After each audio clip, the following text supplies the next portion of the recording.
Alrighty guys, what is going up? I hope you guys are all having a great and an amazing day today. Now in today's episode, we're going to be talking about how to make $100 per day from day trading stocks. We made a video on how to make $100 per day from swing trading, so if you guys want to go ahead and check that out, that will be down below. So now let's jump into it, and if you guys get any sort of educational value from this video, make sure you guys like and subscribe, because that means that you guys show appreciation to me and it's greatly appreciated. So now let's jump into it, roll the intro, let's go. Bam!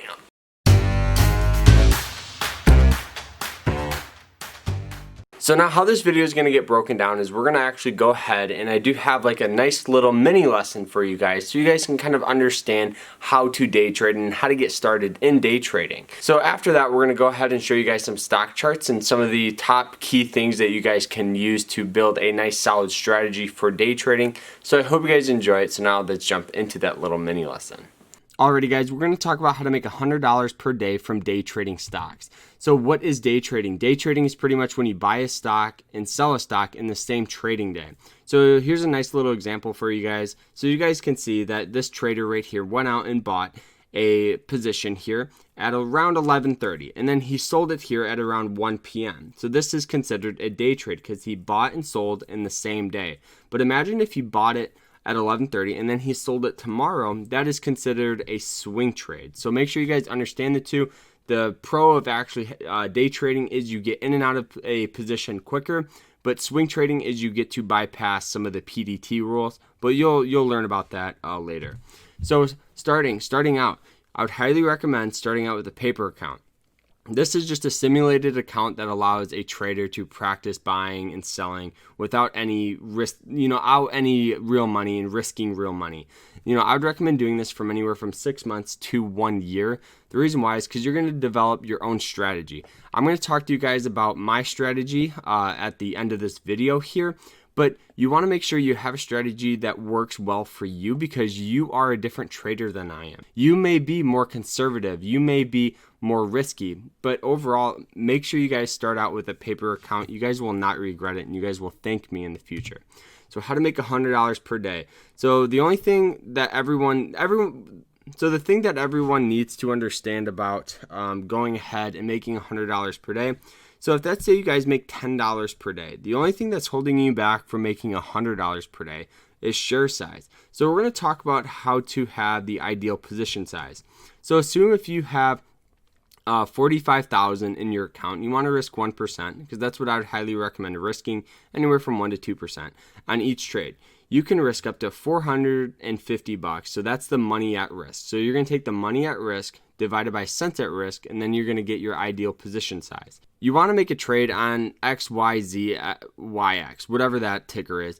You want to buy in at $50.10, and you want to place your stop loss at $49.99. So you're pretty much risking 11 cents. So that's the cents at risk. So you're taking 450 divided by 11 cents, and you're going to get 4,090. So here's what I would recommend doing. Average down. So just go with 4,000 shares on this trade. The reason why is because you want to make sure that you're not overstimulating yourself. So if let's say you would have rounded up to 4,100, you're going to be risking more money than you could be getting in return, because it's all about ideal portion size and ideal risk. That's the biggest thing about this little segment we're in. So make sure you guys have the correct position size. So now let's talk about my trading strategy. Alrighty guys, so we're going to be talking to you guys about my trading strategy. So this is pretty much how I day trade stocks. So the very first thing I do every single morning is I check the pre-market gappers. So as you guys see, I took a nice little screenshot. So if you guys want to take a screenshot of this and look back, you guys are more than welcome to do that. But as you guys see, we have the top gappers here. So you guys can see CETX is gapping up around 145%, and the volume today is already almost 10 million shares traded, which is absolutely insane. And then the float here is around 7 million. So this is how many shares are available. So as you guys can see, instantaneous, you guys can see the float and the volume. So as you guys can see, people are going to be buying into this position. So this is going to be a very, very volatile stock because the float's 7 million and the volume today is already almost 10. So there has been almost all of the shares of this stock have been traded. So you guys can just go ahead and go through all of these. But the very first thing you guys want to do, and you guys can do to really see if a stock's going to go up or down, is you want to look at the pre-market chart and draw your trends out. So what I like to do is I like to make sure I have these moving average lines set. I have the 290, 20, and then the 9 here. So I like to draw out the support and resistance. I already did that, as you guys can see, but make sure you guys draw out this, because you always want to have a nice pre-market upward trend. And if it's a downward trend, you will most likely just have that stock continue to sell off.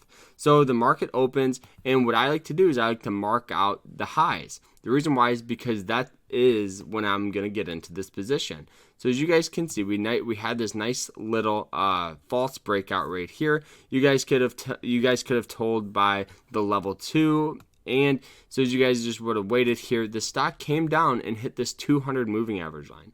So one thing about this stock here is when the stock is above it, these moving average lines act as support, and when they're under, they act as resistance. So as you guys can see, once the stock broke over, it had a hard time breaking over this moving average line. And now once it broke over, you could have seen that, boom, okay, now this 200 moving average line is support.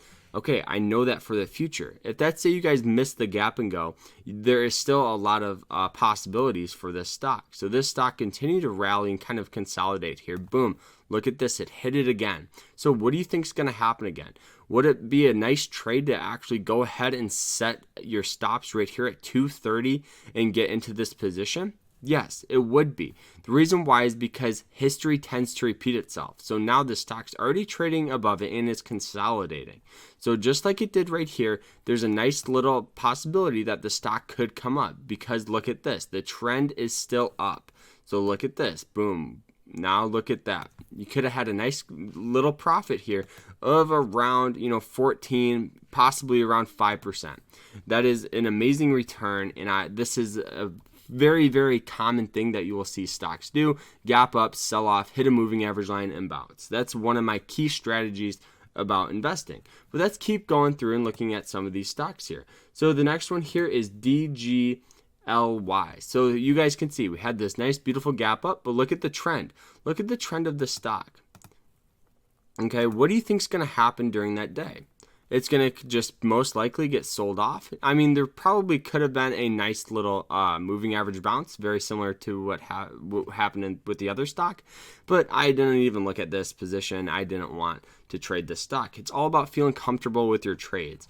And I just felt like since the overall market of this stock is trending down, I felt like there's more downside than upside. So now I continue to actually go through and look at positions. So the next stock here that we want to look at is AESE. So we go ahead and look at it. All right, so I drew out the resistance here, but the thing about this one is, look at this. We have sell-off here. So the only way I'm going to be interested into this stock here is if we get a break over around 450. So as you guys see, the stock broke above 450. And so the one thing that you guys have to understand is old resistance becomes new support. So let's go ahead and look at that. Let's look at that saying. So boom, the stock breaks above it. The stock comes and hits this old resistance.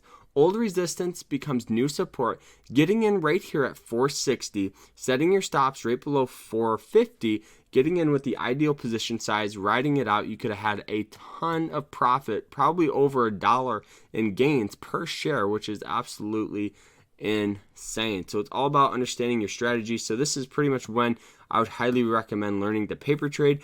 And if you guys want to get your pre-market gappers, you guys can sign up with Trade Ideas. That's the one I use. I just didn't want to have it up because my computer runs a little slower when I'm recording and doing all of that. So that is it though. I hope you guys enjoyed the episode, and if you guys did, make sure you guys smash the like button. We'll see you guys tomorrow in another episode. Remember to stay happy, stay positive, and especially right now, stay safe out there. We'll see you guys tomorrow in another one. Take care, guys. Peace out. Bam!